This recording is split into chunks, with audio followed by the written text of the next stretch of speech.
A continuación, diálogos sobre economía humanista.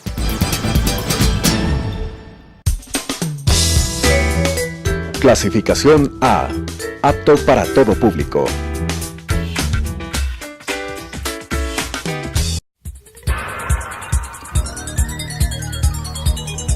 Las opiniones vertidas en este espacio por la producción y dirección del programa son de exclusiva responsabilidad de sus autores y de quienes intervienen en ellos.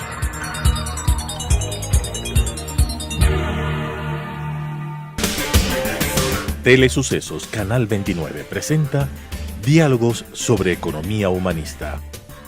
La nueva axiología económica debe expresarse no solo como un pensamiento renovado de los valores humanos esenciales, sino, sobre todo, como una renovada propuesta de conducta personal dentro de la sociedad, con la conducción del economista Eduardo Valencia Vázquez.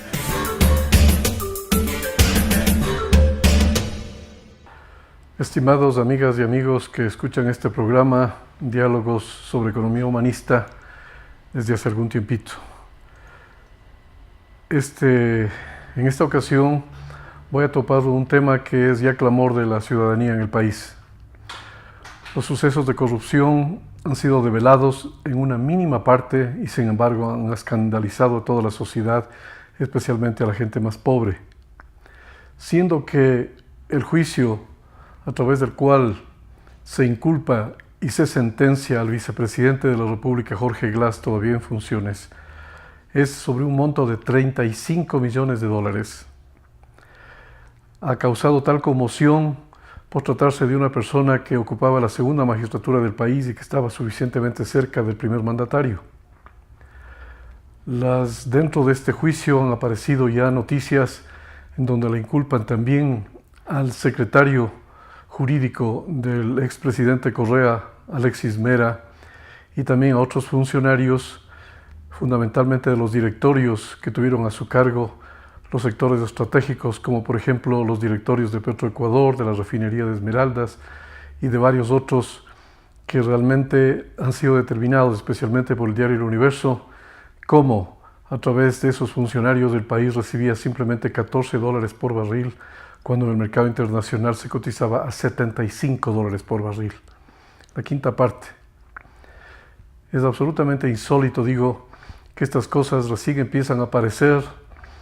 El juicio es por un monto muy pequeño. El propio fiscal del Estado ha dicho que este es recién el inicio y que muy pronto habrán otro tipo de denuncias y de juicios al mismo personaje y a otros personajes cercanos al expresidente Correa, y varios han dado a entender de que inclusive el propio presidente sería encausado por haber sido parte de estos actos colusorios que perjudicaron al país.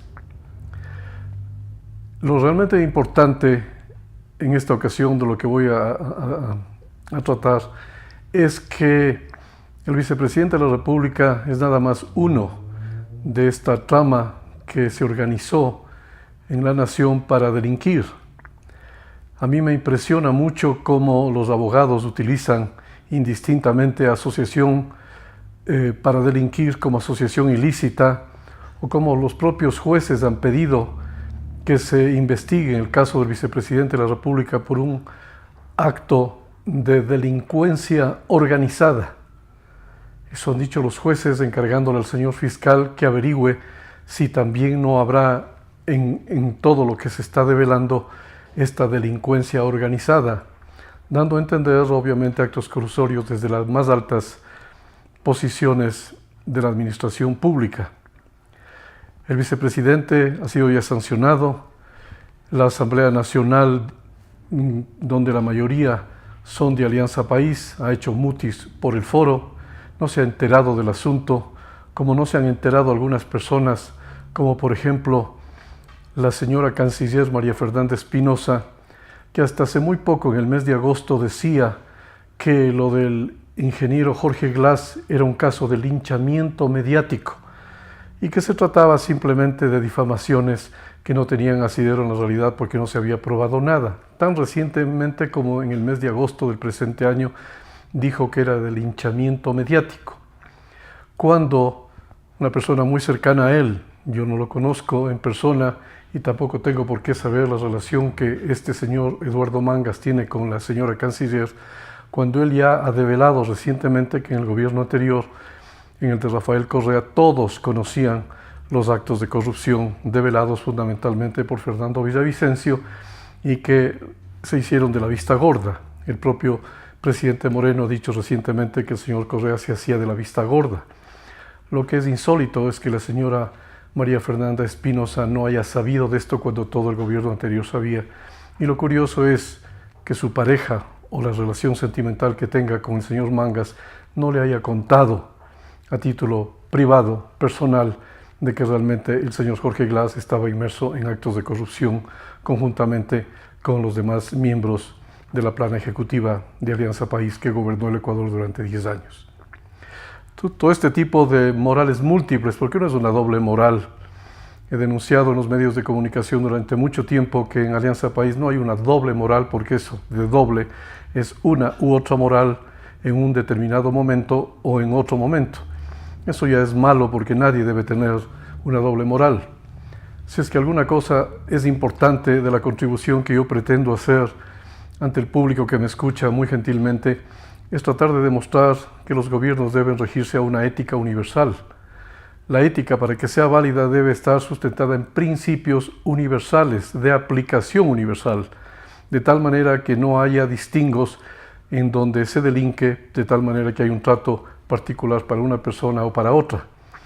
Y lamentablemente en el gobierno de Alianza País, si algo ha sido característica del mismo, ha sido el relativismo moral con que han aplicado sus decisiones, no una doble moral, una múltiple moral. Cada uno entiende la moral a su manera, al punto que la señora Espinosa ha dicho que este es un caso de linchamiento mediático. Ella es también la que ha respaldado al gobierno de Maduro, en donde se cometen crímenes mensualmente. Solamente en el último periodo más de 110 muertos por represión del señor Maduro a su propio pueblo, que lo único que hace es pedir un poco de más pan, un poco más de justicia y un poquito más de libertad. Es curioso que la señora María Fernanda Espinosa ahora se rasgue las vestiduras y en declaraciones recientes haya dicho que es lamentable lo que le ha ocurrido al señor Glass, pero que evidentemente tiene que aceptar lo que han dicho los jueces, que han demostrado que ha habido coimas, que ha habido sobreprecios y que ha habido grandes irregularidades en los contratos del sector estratégico que el señor Glass manejó. Hoy se lamenta, hoy recién se entera de que este asunto ha sucedido, pero no se entera de los crímenes de Maduro y no se entera de los crímenes porque las asociaciones criminales, como dicen los abogados, son eso, una representación de crímenes hecha en forma asociativa. Y que recién se entere es insólito para quien ocupa la principal cartera que tiene que ver con las relaciones internacionales y que su voz es la del país ante el contexto mundial. Pero en la declaración de María Fernanda Espinosa hay algo muy grave, porque ella reconoce que la corrupción es mala, ahora dice que es mala, y dice que es mala porque afecta a las clases pobres, porque los cientos de millones de dólares, dice en sus declaraciones recientes, afecta a los sectores más vulnerables, por cuanto ese dinero no puede ser destinado para hacer obras y rescatar a la gente vulnerable. Se enteran ahora, primero, de que son cientos de millones de dólares, y en segundo lugar, que dice que entonces, al no haber utilizado adecuadamente en favor de las clases vulnerables y pobres, los afecta, y que eso es lo malo de la corrupción. Se enteran ahora. ¿Y la señora Espinosa qué dijo cuando estuvo en el gobierno 10 años? ¿Dónde hay una declaración de ella que haya dicho que hay que frenar la corrupción del gobierno de Correa? ¿Dónde está una declaración suya de que haya dicho que se están utilizando malos recursos y que se está perjudicando a los pobres? Todo lo contrario. ¿Cuándo habló y dijo que Maduro ha llevado al país a la mayor crisis económica y social de su historia? Cuando lamentablemente hay una anomia generalizada, cuando en ese país ya realmente la gente pobre no tiene en quién creer, porque el dinero se lo reparten, no solo el dinero público, el dinero de los que pertenece a todos los venezolanos, sino también el dinero de la corrupción a través del narcotráfico. Existen pruebas por fuentes internacionales de que los más altos directivos están inmersos en corrupción. Los más altos directivos inclusive Ya peleándose entre ellos han sido denunciados los funcionarios del Banco Central, que fueron supuestamente denunciados por el propio gobierno de Moreno de que se han apropiado de fondos públicos y ahora están encausados. Ahora empiezan entre ellos mismos a denunciar las trafacías que en ese gobierno sucedieron. ¿Y aquí qué dijeron? ¿Qué dijeron todos los que hoy ocupan altos cargos en el gobierno de Moreno y que también ocuparon altos cargos en el gobierno de Rafael Correa? ¿Dónde estaban ellos? ¿Dónde estaban ex compañeros míos del Foro Ecuador Alternativo que se vendieron por un plato de lentejas por ocupar altos cargos hasta el último, inclusive en la vicepresidencia de la República? Y cuando antes, en el feriado bancario, habían conjuntamente con otro grupo de ciudadanos, entre los que me encontraba yo, denunciamos todo lo que pasó en el feriado bancario en el gobierno de Mahuad. Entonces aparecían como estupendos fiscales y muy convencidos de que la lucha anticorrupción en el país era necesaria. ¿Y qué dijeron estos excompañeros míos del Foro Ecuador Alternativo que ocupan todavía cargos y ocuparon el gobierno de Correa cuando se veía y todo el mundo sabía que la corrupción era rampante? Es insólito lo que pasa en el país.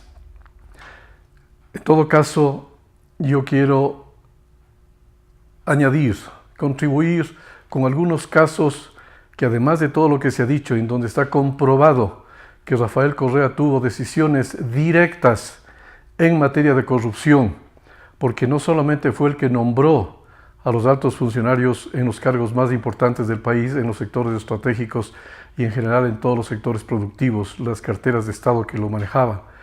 No solo eso, sino que directamente expidió decretos, propuso reformas legales para propiciar la corrupción.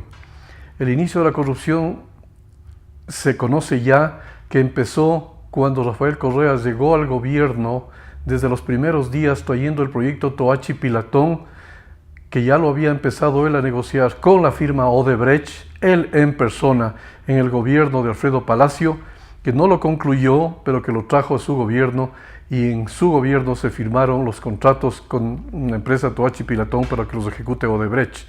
Así que quien empezó a propiciar las relaciones con Odebrecht fue él. Es su propio hermano de carne, hermano carnal, Fabricio Correa, el que dijo que esa empresa financió la campaña de Alianza País y que Rafael Correa estaba muy contento, cuando yo era presidente, de las relaciones que su gobierno tenía con Odebrecht. Así que ya se sabe todo este tipo de cosas, se sabe lo que ha ejecutado su vicepresidente, y yo voy a hablar sobre la incidencia legal que esto tiene, y obviamente es culpable al menos de autoría mediata.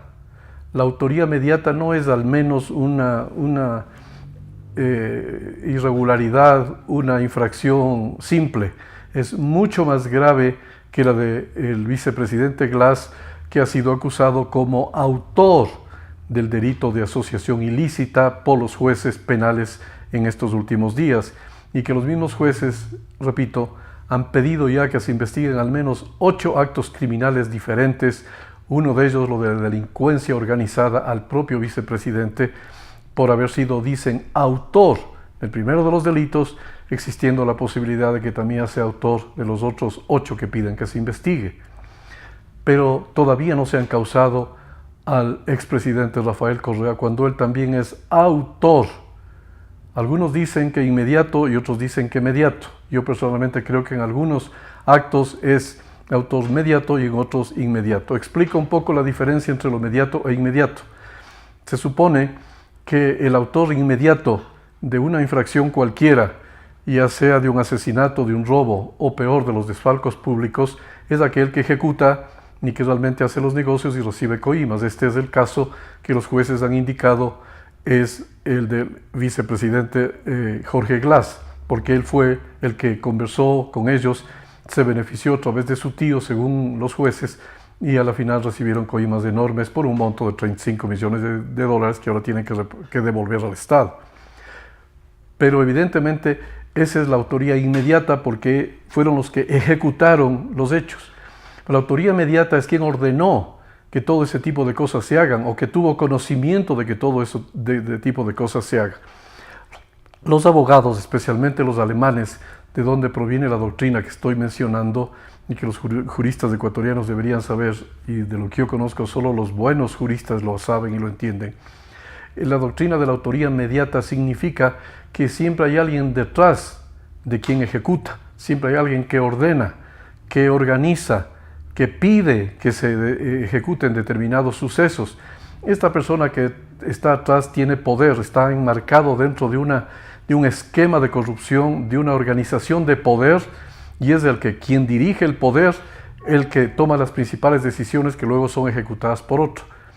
Los juristas ponen como caso el de, por ejemplo, los sicarios. Los sicarios en una moto van y roban en un banco o asesinan a una persona determinada, siempre por instrucciones que detrás crípticamente hace una persona de mayor rango de poder. El sicario es el ejecutor, pero quien ordenó el asesinato es otra persona.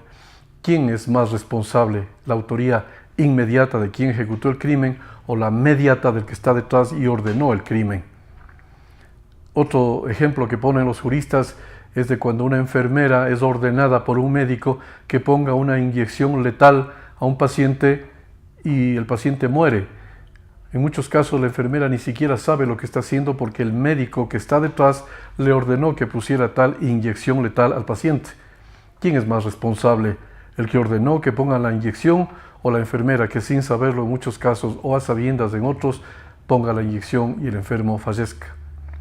Con estos dos ejemplos demuestro que Rafael Correa es autor de la corrupción en el país. Él propició la corrupción desde el primer momento y es responsable, por tanto, de que la vindicta pública, es decir, la Fiscalía, la Contraloría General del Estado, empiecen ya las acciones para determinar el juicio a Rafael Correa, que es lo que el país entero espera. Obviamente no son los únicos casos. Hay muchos otros casos en donde Rafael Correa tiene acción directa y por eso digo que habrá que juzgarle como autor mediato o inmediato dependiendo del caso. Por ejemplo, yo he hecho conocer al país en innumerables ocasiones y ahora lo vuelvo a repetir. Rafael Correa es el presidente ecuatoriano que encubrió toda la corrupción que hubo en el gobierno de Yamil Maguad. Rafael Correa conoció todo lo que allí sucedió, quiénes eran las personas relevantes, qué es lo que sucedió y por qué. ¿Por qué estoy diciendo que él sabía? Porque yo fui el que presidió la comisión de investigación del feriado bancario de Yamil Maguad cuando en el año 2007 me encargó que yo presidiera tal comisión en donde me acompañaron Ramiro Larrea, Jorge Vivanco y Monseñor Corral, personas prominentes que yo pedí que me acompañen porque si hubiera sido por Rafael Correa, él me había dicho que debería estar ahí su primo Pedro Delgado.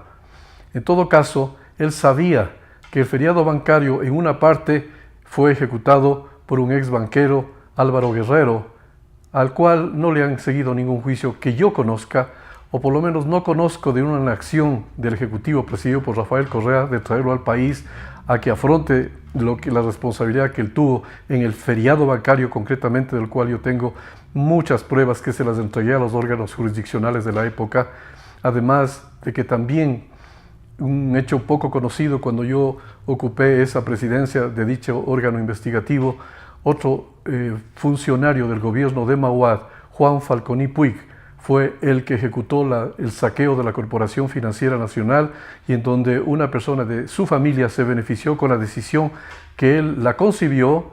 Eso ya está probado porque Pedro Delgado en la campaña presidencial anterior develó que quien fue el autor de ese decreto 1492 fue Juan Falconi Puig. Y obviamente todas las consecuencias de lo que pasó siendo ministro de la Producción y simultáneamente presidente del directorio de la Corporación Financiera Nacional, concibió el decreto, fue autor, lo ejecutó en la corporación, lo ocultó cuando pasó de superintendente de bancos en el gobierno de Gustavo Noboa y por tanto es responsable de gran parte del perjuicio para el país del feriado bancario. Y de todo esto conocía a Rafael Correa, porque yo le entregué el informe. Él tenía todos los pasos que yo seguí y él no hizo absolutamente nada. Lo que es más grave, le pidió a Juan Falconi Puig que le represente a él y al Ecuador en la Organización Mundial del Comercio y antes en la Embajada del Ecuador en Inglaterra, en Londres. ¿Cómo es posible que estas alianzas, estos actos colusorios de encubrimiento de algo que en el país significó una pérdida de 8.000 millones de dólares en esa época, que traídas a valor presente significarían 25.000 millones de dólares, Correa los haya encubierto? Así que Correa es responsable directo, en este caso, de haber encubierto todo el perjuicio para el país de esos montos enormes. Evidentemente, no es solamente eso, el haber sido el que tapó todo esto y el que encubrió a este mal funcionario Juan Falcón Puy, que ha pasado por varios gobiernos causando un daño irreparable al país. Además, en el gobierno del propio Correa, en su gobierno, en el año 2010, cambiaron una resolución que era ejecutoriada porque había sido declarada inconstitucional por el órgano constitucional correspondiente a la antigua ley, al Tribunal de lo Constitucional, los CDRs, los certificados de depósito reprogramado, mecanismo a través del cual se saqueó la Corporación Financiera Nacional en más de 1.178 millones de dólares, que traídos a valor presente significarían más de 3.500 millones de dólares. Digo, el expresidente Correa fue el que propuso a la Asamblea, a través de un órgano secundario, el Código de las Finanzas Públicas, en una disposición transitoria, como normalmente se justifican los saqueos de los fondos públicos, haya vuelto a traerlos en una legalidad, en una asamblea que no tenía autoridad para traer nuevamente a la vida, resucitar papeles que ya no tenían ningún respaldo, que no tenían ninguna razón de ser, porque ya no había ningún feriado bancario. Volvieron a darles validez a esos certificados de depósitos reprogramados por un monto de aproximadamente 200 millones de dólares que los tenía en su poder el Ministerio de Finanzas, y con papeles de ningún valor, papeles basura que valían cero porque no eran legales y no podían circular. La Corporación Financiera Nacional, por orden del presidente de la República, aceptó la venta del ingenio azucarero que pertenecía al Estado, que fue comprado por una compañía peruana, una compañía Gloria, que pagó con certificados de depósito reprogramado y que lamentablemente, además, como no fue suficiente, le dieron un crédito de largo plazo en condiciones de interés inferiores a las que los ecuatorianos estamos acostumbrados a recibir. Así que el ingenio EQ2, como se dio a llamar al antiguo ingenio azucarero Astra, fue obra directa de Rafael Correa, de su secretario particular, de su secretario jurídico Alexis Mera, y de todos aquellos que intervinieron en el proceso, por supuesto las altas autoridades de la Corporación Financiera Nacional, que a la sazón estaba presidida por Camilo Samán. Todas estas cosas la prensa lo ha dicho, los periodistas lo han dicho, lo han develado, y no obstante no se ha dicho absolutamente nada. Estos dos casos, que los vuelvo a mencionar porque ya el país los conoce, tienen que ser incorporados al proceso penal sobre el cual Rafael Correa tendrá que dar cuenta al país. Él dice ahora muy hondamente que pide que el fiscal le investigue. Hace poco, ¿se acuerdan ustedes que Jorge Glass también dijo que él había sido el funcionario más auditado del gobierno y que pedía que el fiscal le investigue? Pues sí, ya lo investigaron y el país ya conoce de todas sus fechorías y todas sus trafacías y ha sido sancionado. Es el mismo caso de Correa. Aparentemente, en esos alardes que tiene de macho alfa, pide que la fiscalía lo investigue. Obviamente tendrá esperanza de que su exfuncionario, su ex asesor político, actualmente fiscal, lo protegerá. Yo dejo el interrogante simplemente por la seguridad con que dice Correa que lo fiscalicen o no, pero ahora ya los ojos puestos de todos los ecuatorianos estados sobre la actuación del fiscal.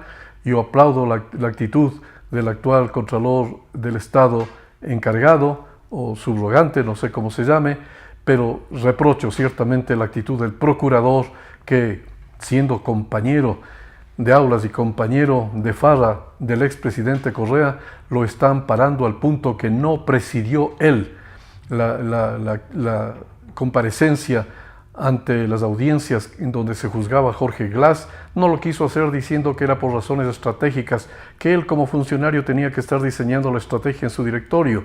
Vayan y pregúntenle a Bolívar o a Napoleón si no se jugaban en los campos bélicos y comandaban las tropas en primera fila.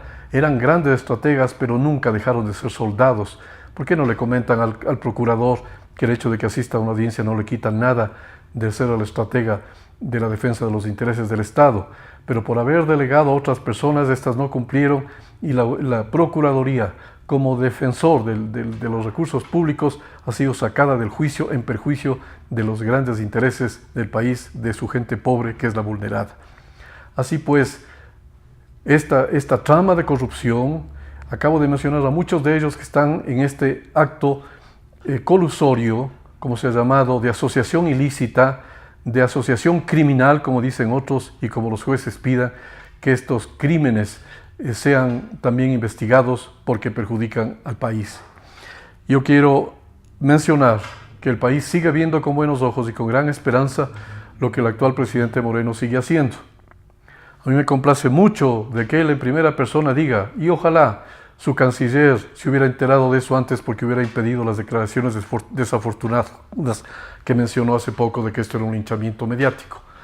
Dijo el presidente Moreno recientemente, textualmente, estoy espeluznado por la corrupción galopante en el gobierno de Correa.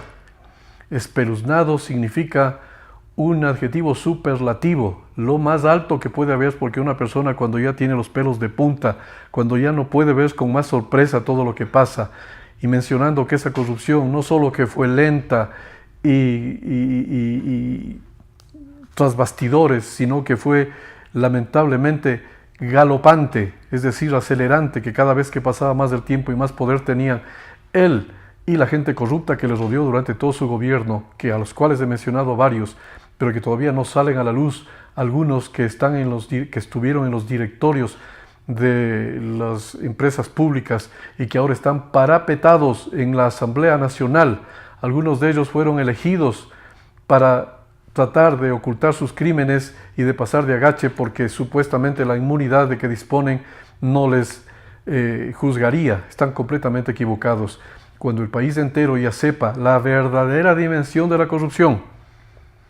La Comisión Nacional Anticorrupción ha dicho que estiman, y con bases técnicas, y yo confío plenamente en el estudio técnico de la Comisión Nacional Anticorrupción presidida por Jorge Rodríguez y donde están personas eminentísimas tras de él, ha determinado que la corrupción en el gobierno de Correa podría llegar a 35.000 millones de dólares, es decir, un monto exactamente igual al del presupuesto general del Estado, de todo el Estado ecuatoriano, en el año 2017 y 18, que es prácticamente el mismo.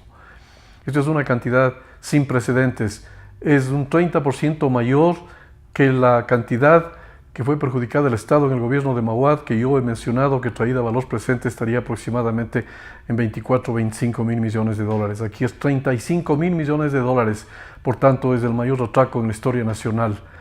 Y a mí me parece verdaderamente insólito el que habiendo denuncias ya del propio presidente Moreno, en donde se conocen ya por los propios jueces que fueron nombrados en el periodo de Moreno, y que espero ciertamente que no sean a él a quien obedezcan o a quien rindan cuentas, sino al pueblo ecuatoriano.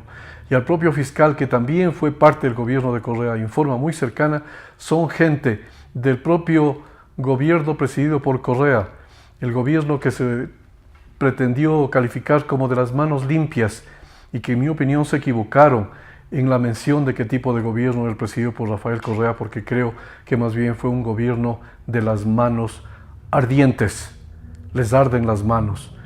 Sin embargo, digo, en este momento el país está entero mirando y observando sobre lo que hagan en este momento los jueces, los procuradores, los contralores, los fiscales, porque no vamos a dejar pasar.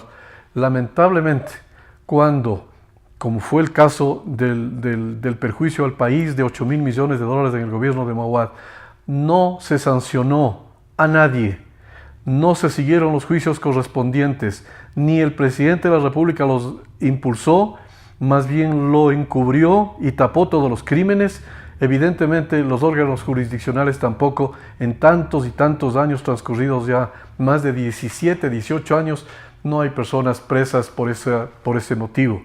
En este caso, como no hubo sanciones en el pasado, ahora tampoco habrán sanciones, suponen los malhechores, y por tanto creerán que van a ser absueltos. La población ya no. Estamos levantados para protestar en cada oportunidad que tengamos para impedir que se oculte y se siga protegiendo a estos delincuentes, a estas sectas mafiosas, como lo calificó Fernando Vega, el gobierno de Correa, sigan actuando y haciendo de las suyas. No lo vamos a permitir. Es el momento en donde todos tenemos que contribuir. Cada voz aquí es importante. No es solamente lo que la prensa diga. Estamos iniciando recién el periodo de pruebas y del conocimiento de lo que aquí ocurre. Por ejemplo, todavía no se ha develado todo lo que estuvo a cargo del presidente Correa en el gobierno de Alianza País, él y todos sus malhechores que le acompañaban. No se ha develado todavía el perjuicio de todos los bienes de dación en pago que por consecuencia del feriado bancario le correspondió manejar al Estado a través del Ministerio de Finanzas y el Banco Central. Además de las incautaciones que el propio gobierno hizo a las empresas de la familia Isaías y de otros empresarios, que se les incautó sus bienes dizque para venderlos y entregarlos a los perjudicados por la quiebra bancaria en el feriado bancario del gobierno de Mauad. Curiosamente, nadie sabe qué ha pasado con esos recursos. Nadie ha hecho una investigación a fondo. Sí es cierto que algunos periodistas han tocado lateralmente el asunto, pero no se ha hecho un develamiento cabal de lo que aquí ocurra. Pero es su propio primo, el primo Pedro Delgado, también pariente cercano de él, así como Fabricio Correa, que develó lo de Odebrecht y la satisfacción que tenía de todo el negocio que empezó en su gobierno. Fue Pedro Delgado el que en una cadena desde el exterior en donde está refugiado hizo una aseveración que es verdaderamente grave. Él dijo que todos esos bienes que estaban en custodia del gobierno por montos superiores a los 250 millones de dólares, de más de 20,000 bienes que fueron a pasar a manos del Estado, que de ese enorme monto nadie ha vendido nada, nadie entregó nada a los perjudicados por la quiebra de los bancos en el gobierno de Mauad. Es decir, no solo que no se cumplió con el objetivo fundamental de haberse hecho cargo de eso, que fue manejado en un fideicomiso que al principio estuvo presidido por el propio Pedro Delgado, hombre de confianza de Correa, que también presidió el directorio del Banco Central y las altas funciones de ser custodio de todas las empresas incautadas y de todos los bienes de dación en pago. En 10 años no se hizo nada, ya son casi 11 años que no se ha hecho nada.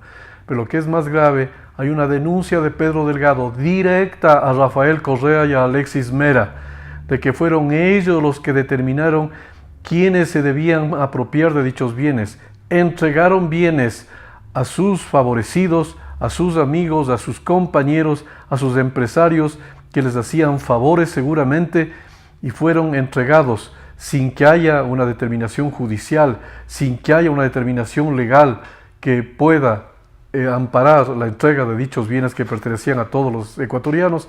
Se entregaron entre gallos y medianoche y se devolvieron esos recursos. Yo conozco de un ex político prominente en el gobierno de Mauad que le entregaron y le devolvieron 3 millones de dólares de una empresa que había sido incautada. Conozco porque ha sido pública y sin embargo su nombre no se lo conoce. Termino diciendo que Pedro Delgado habló del presidente de las manos ardientes, Rafael Correa, diciendo e invitándole a que diga dónde están las casas y los bienes de los amigotes a quienes entregó las propiedades y que están en los barrios de San Borondón, en la González Suárez y en Cumbayá, en la ciudad de Quito. Cuidado, hasta aquí llegamos. Ya no es posible permitir tanta trafacía. Ni hace 17 años, ni ahora, el país ha visto la justicia. O la justicia es universal, o la ética es universal y se aplica con la misma vara a todos, o mejor aquí, que el pueblo se indigne, se levante y proteste.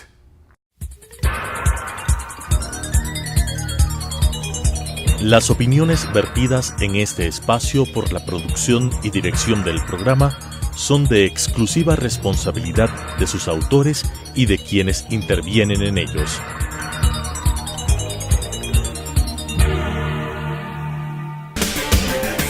Telesucesos Canal 29 presentó Diálogos sobre Economía Humanista.